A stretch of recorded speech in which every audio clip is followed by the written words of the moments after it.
ভাই,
আপনি কি কোনো কারণে কোনো বিষয় নিয়ে চিন্তিত?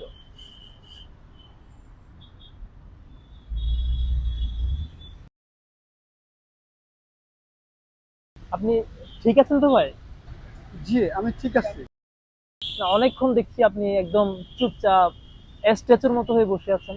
আমি আসলে একজনের জন্য অপেক্ষা করছি। কে সে? আপনার বাসা বা কোথায়? আমার বাসা চিটাগং।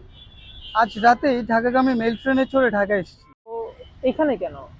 মানে হাতির ঝিলে কেন বসে আছে? আমি আসলে একজনের জন্য অপেক্ষা করছি। ও হচ্ছে আমার ছোট ভাই। ও আমাকে এখানে বসায় রেখে একটা অ্যাড্রেস খুঁজতে গেছে। অ্যাড্রেসটা খুঁজে বের করে আমার কাছে আসলেই আমরা ওই জায়গাটায় যাব। আসলে আমরা একটা স্যাম্পল নিয়ে আসছি চিটাগং থেকে। স্যাম্পল? কিসের স্যাম্পল? মানে আমার সাথে একটু শেয়ার করা যায়? হ্যাঁ, অবশ্যই, কেন না।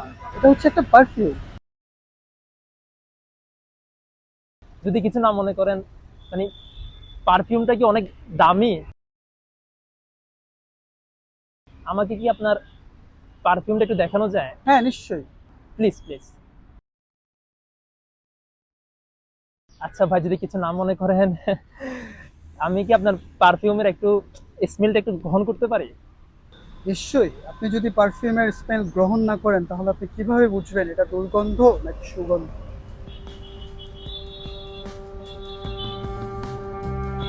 না ভাই, তা অবশ্যই। নাকে না নিলে আর কিভাবে বুঝবো?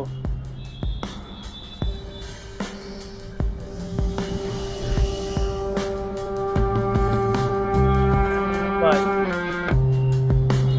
ভাই,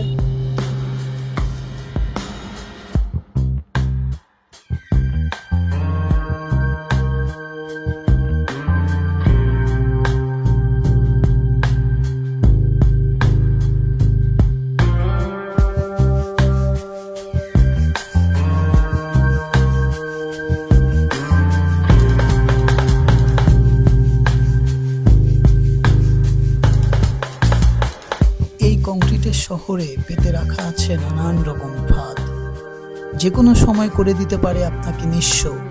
তাই আপনাকেই বলছি, হ্যাঁ, যে শুনছেন আমাকে, আমি আপনাকেই বলছি, একটু চোখ কান খোলা রেখে চলুন আপনি আপনার দৈনন্দিন জীবনযাপনে। দেখবেন বিপদ আপনাকে কখনোই ছুঁতে পারবে না।